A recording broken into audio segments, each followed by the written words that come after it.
El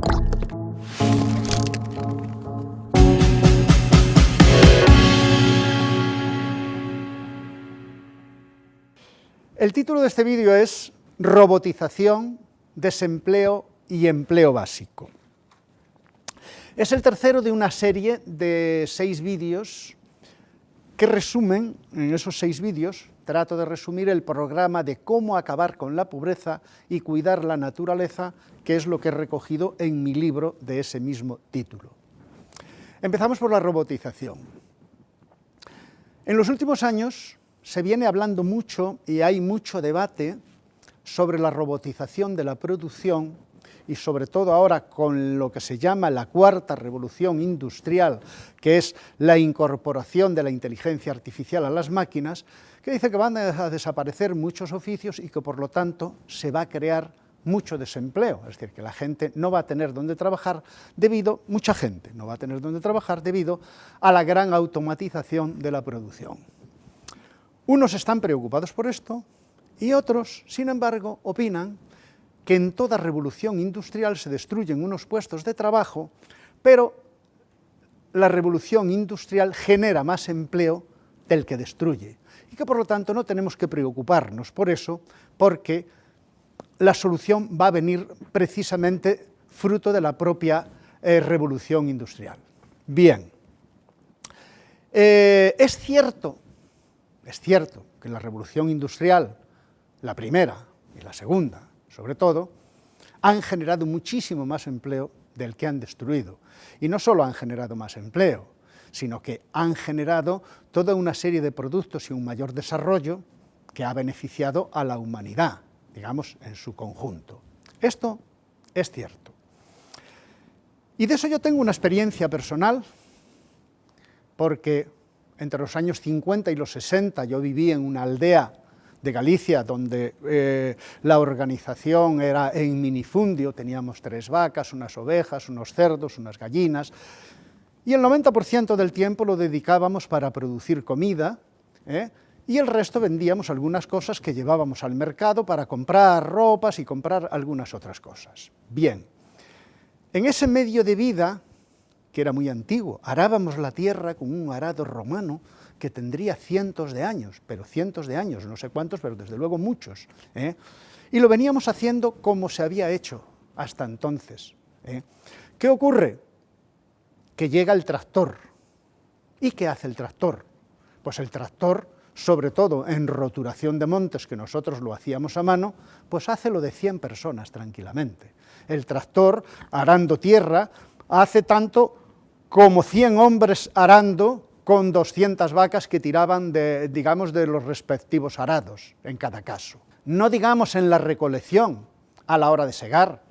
Yo segué todavía a mano con la hoz, y con el método que veníamos utilizando, digamos, desde siempre. Entra la cosechadora y también la relación es de 1 a 100. 2 o 3 personas atienden de una cosechadora, lo he calculado, hacen lo que 300 personas antes segando a mano. Entonces, aquella revolución industrial va de 1 a 100, no va de 1 a 3, no, es mucho, digamos, lo que sustituye. ¿Qué hicimos los que no teníamos tractor y cosechadora? Venirnos a la ciudad. ¿Y en la ciudad qué hicimos? Producir toda una serie de objetos, de productos, que antes no teníamos. Yo vivía en una aldea que no había luz eléctrica y por lo tanto no había televisión, no había radio, no había lavadora, no había frigorífico, no había agua caliente en casa, es decir, vivíamos en otra situación. Cuando venimos a la ciudad, venimos a producir todos esos objetos en la industria. Televisores, aparatos de radio, automóviles, motocicletas, ropa, casas para vivir, toda una serie de productos de consumo que han elevado el nivel de vida, digamos, de la humanidad, y hemos venido a producir eso. Pero bien,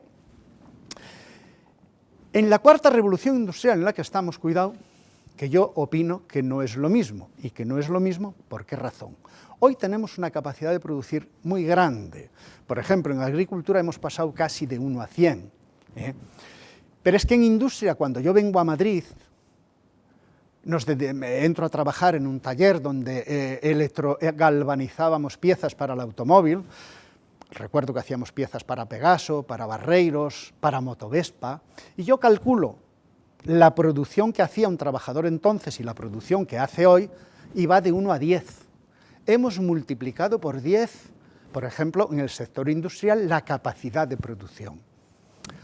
He leído hace poco que en el automóvil hace 20 años las fábricas de montaje necesitaban 60 horas para montar un coche. Hoy lo hacen ya en 16, que es casi de 1 a 4. En el teléfono hoy tenemos cantidad de objetos que antes había que fabricar y ahora no es necesario fabricarlos. Por ejemplo, todos hemos tenido un despertador para levantarnos por la mañana, ahora ya el despertador es el teléfono.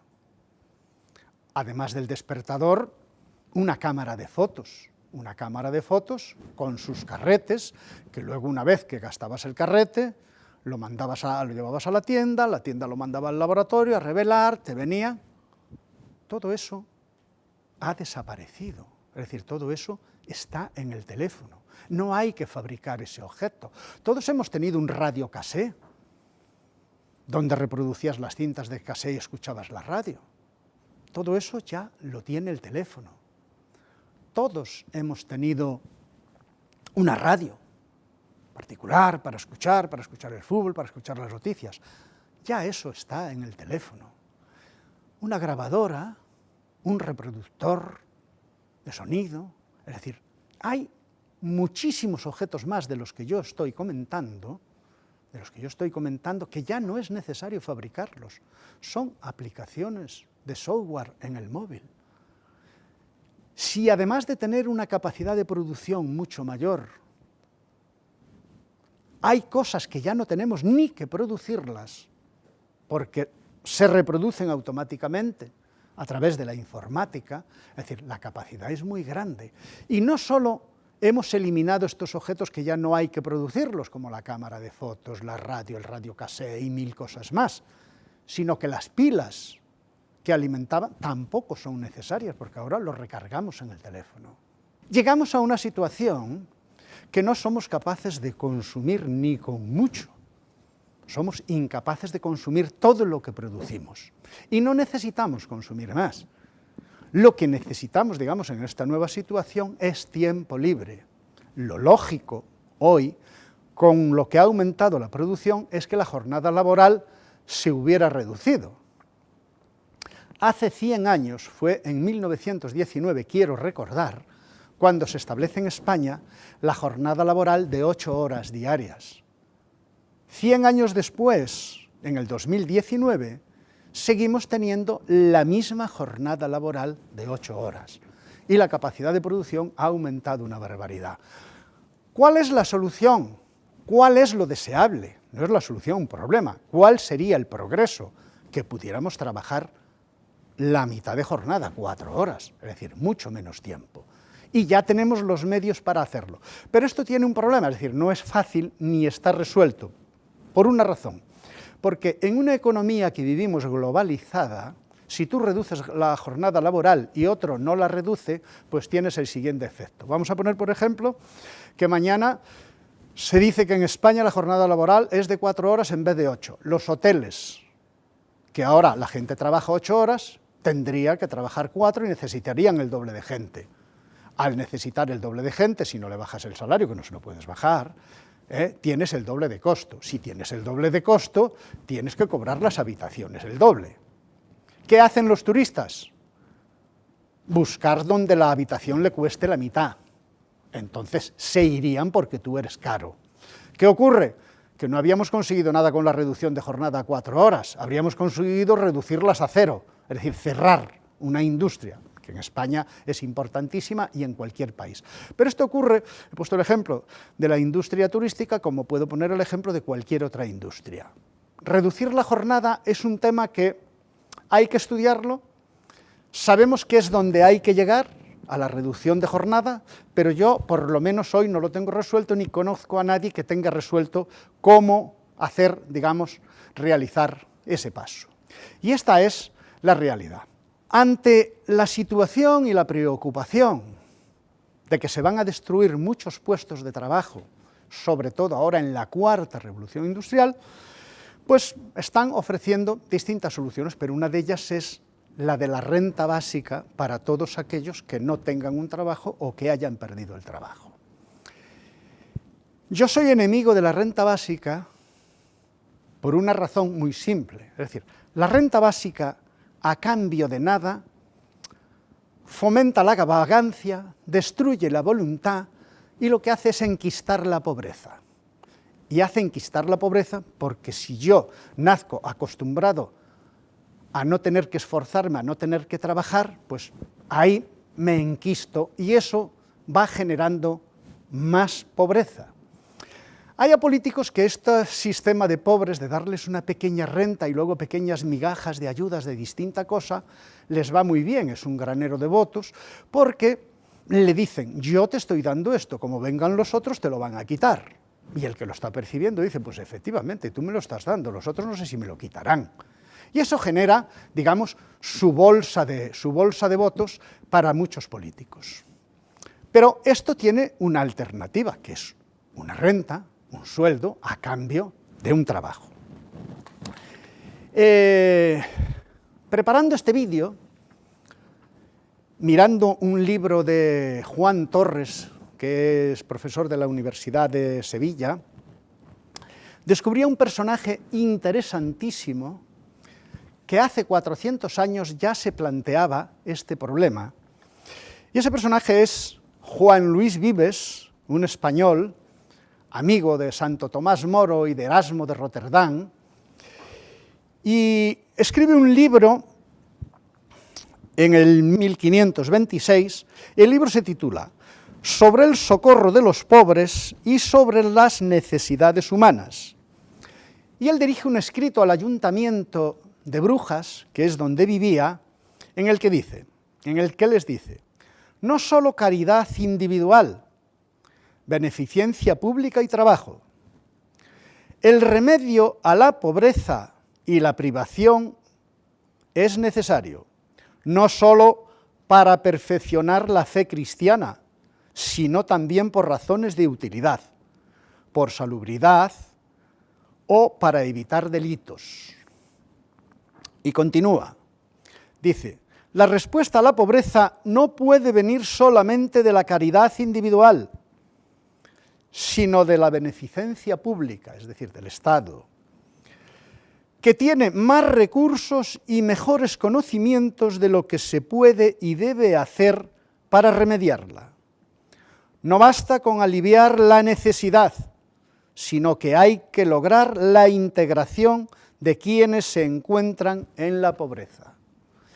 Es imposible mejorar esto. Es decir, yo me alegro enormemente haber encontrado a este hombre tan ilustre, a Luis Vives, es decir, en el libro de Juan Torres. Es una maravilla. Y dice más cosas.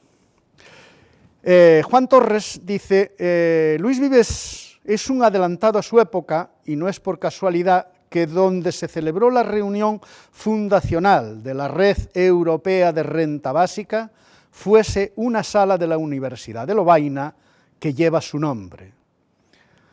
También decía Vives, aumentando, digamos, en los consejos en este sentido, y decía, si ya es de avanzada edad o de ingenio demasiado rudo, enséñesele oficio más fácil.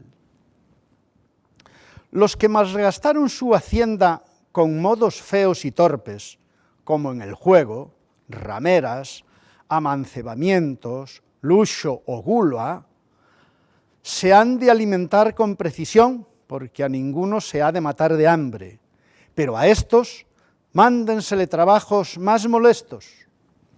Ni a los ciegos se les ha de permitir andar ociosos. Hay muchas cosas en que pueden ejercitarse. Magnífico.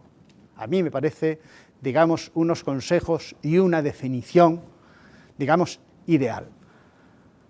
La renta básica no resuelve el problema, lo que resuelve el problema es un empleo básico de 600 euros, que puede ser, y a cambio de ese empleo, sí, un salario. Eso es lo que verdaderamente resuelve el problema. Bien, No necesitamos esperar a ver qué pasa con la cuarta revolución industrial, cuánto paro va a producir o no va a producir o va a dejar de producir.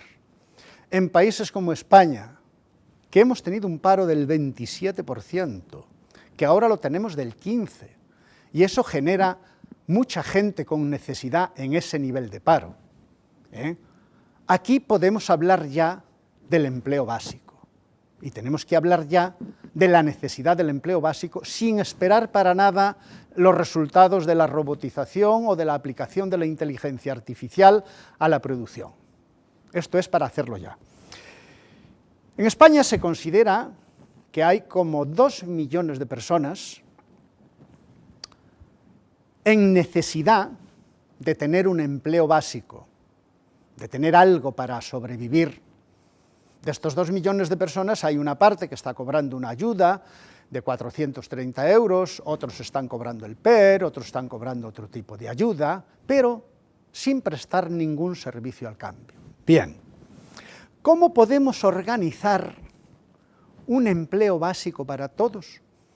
Pues yo en mi libro digo que hay 3 necesidades importantes, señalo 4, es decir, una de ellas, necesitamos embellecer las ciudades, necesitamos tenerlas más limpias, con mejores jardines y mejores flores, es una parte. ¿Por qué un barrendero no va a tener otro que le ayude? ¿Por qué un jardinero no va a tener otro que le ayude, o 2 más, que ya se les está pagando un sueldo, pero a su vez ellos están prestando un servicio a la comunidad? Las residencias de ancianos necesitan muchísima gente para escuchar a los ancianos, para jugar a las cartas con ellos, para empujarles la silla, para hablar. Necesitan. No se pueden pagar en los costos laborales que hay hoy, pero si ya tenemos un costo laboral amortizado, ¿por qué no vamos a mandar gente a residencias de ancianos? Cada uno según sus capacidades. Pasa lo mismo con las guarderías infantiles. Las guarderías infantiles hay que bajarlas de precio. No podemos estar pagando sueldos por un lado y no aprovechándolos para prestar un mejor servicio a los ciudadanos. Y se me ha ocurrido una cuarta, porque hace como medio año estuve en un organismo público en Guadalajara para registrar, digamos, un inmueble, y llegué allí y el funcionario me dice: tiene usted que rellenar, no recuerdo, el impreso 57, y yo le digo: bueno, facilítemelo, hágame el favor que me lo relleno. Dice: no, aquí no tenemos impresos. Anda, ¿y entonces qué hago yo si no tienen impresos? Dice: no, tiene que bajarlo usted por internet y rellenarlo. Es decir, que me tengo que ir a mi casa, bajar el impreso y rellenarlo. ¿Y cómo lo hago yo eso? Y dice: pues mire, tiene ahí un folleto, cojas el folleto y mire usted ahí, ¿va? Me coge, me da el folleto, me dice que entre en una página web, que luego entre en el apartado de no sé qué, y que luego ponga el no sé cuánto, y que luego pida el folleto 57. Digo: fantástico. Y cuando lo tenga relleno, vuelve usted, vuelva usted mañana. Y entonces me di cuenta, digo: este funcionario necesita un ayudante. Y necesita un ayudante para que, cuando venga uno como yo, le dé a la impresora el botón, saque el impreso, me dé el impreso, me ayude a rellenarlo, y dejemos resuelto el problema en el mismo momento y no me mande volver mañana con el impreso, que a lo mejor me he equivocado y no he tenido la precaución de traer otro en blanco por si me equivocaba y tengo que volver otra vez. Él vuelva usted mañana. Necesitamos convertir el empleo público, el 80% del empleo público, un 20% no, como puede ser ejército, guardia civil, policía, jueces y otros funcionarios que no pueden ser, digamos, reemplazados. Pero el 80% del empleo público hay que convertirlo en empleo social, en empleo para toda la sociedad, para todos los que necesiten un empleo básico. Es decir, hay muchísimas cosas que hacer. Los funcionarios tienen montañas de trabajo que no acaban de sacar, no digo ya en los juzgados. Alguien tiene que ayudarles a mover eso. Y si ya lo estamos pagando, hagámoslo. Lo ideal es tener empleo privado, pero si eso no existe suficiente, utilicemos el empleo público como empleo social. El empleo público no puede ser un coto privado para disfrute de unos cuantos. si lo pagamos entre todos, si no hay empleo para todos, repartamos el empleo que hay entre todos. Es decir, y esta es la solución que yo propongo a la pobreza, que no mejoran nada de las soluciones que proponía Juan Vives, para nada, me quedo por debajo. Creo que leer a Luis Vives, perdón, he dicho Juan Vives, a Luis Vives, es una necesidad, porque es una maravilla lo que dice, cómo lo explica hace 400 años. La verdad es que se le ha hecho muy poco caso a Luis Vives, y es una pena que en los medios católicos apenas se le cita, y digo en aquellos medios católicos que se dedican a ayudar a los más necesitados, como puede ser Cáritas, Manos Unidas o bancos de alimentos, no se le cita, pero es fundamental. Bien, pues este es un poco la solución que yo propongo para remediar no lo que va a resultar de la renta básica, no lo que va a resultar de la robotización, no, para resolver ya problemas, casos como el de España, que tienen un 15% de paro y hemos tenido el 27%. Ya queda solo una cuestión, dices, bien, ¿y esta fiesta cuánto cuesta y quién la paga? Porque claro, es muy bonito decir, cógete 2 millones de personas, les das un sueldo de 600 euros al mes, esto tiene un costo. Bien, ¿cuánto es este costo y quién lo paga? Bien, pues el costo es el siguiente. Si a una persona le damos 600 euros al mes, 600 euros al mes por 12 son 7.200 euros al año. 7.200 euros al año por 1 millón de personas son 7.200 millones. Y si nos estamos refiriendo a 2 millones de personas, estamos hablando de 14.500 millones de euros. ¿Cuánto es 14.500 millones? ¿Es mucho o poco? Pues vamos a ponerlo en contexto. 14.500 millones de euros es aproximadamente un 3,5% de los presupuestos nacionales. Hemos tenido aquí déficits del 10%, no estamos hablando de una cantidad disparatada, pero no pretendo que esto se financie con déficit o con nuevos impuestos. A estos 14.500 millones de euros hay que restarle lo que ya están cobrando, por ejemplo, con el PERI, con ayudas de 400 y pico euros. Eso hay que restarse lo que va ahí. Hay que restarle cantidad de cursos y ayudas que no sirven absolutamente para nada, y que se están aplicando ayudas al empleo, a esto y al otro, que eso, demostradísimo, que no ha funcionado, y no ha funcionado porque ha seguido creciendo el paro, y por lo tanto no ha funcionado. Ni los cursos de formación, ni las distintas ayudas para el empleo. Ahí tenemos otra cantidad importantísima que probablemente con eso cubriéramos, pero como ahí no llegamos, también hay que hacer otra cosa, es decir, el empleo público tiene que ir disminuyendo en la medida que se va incorporando gente del empleo social, Entonces, con la disminución del costo del empleo público, con todo lo que se está aportando ahora por otros distintos medios, se puede financiar estos 14.500 millones de euros, vamos, sobradamente. No he entrado en el detalle, pero si alguien me lo pidiera también lo haríamos. En resumen, esta es mi propuesta para la alternativa a la renta básica y sacar a la gente, digamos, del desempleo y de recibir, digamos, una cantidad que lo único que hace es destruir la voluntad de las personas y fabricar más pobreza. Muchas gracias por su interés y nos vemos en el próximo vídeo. Gracias.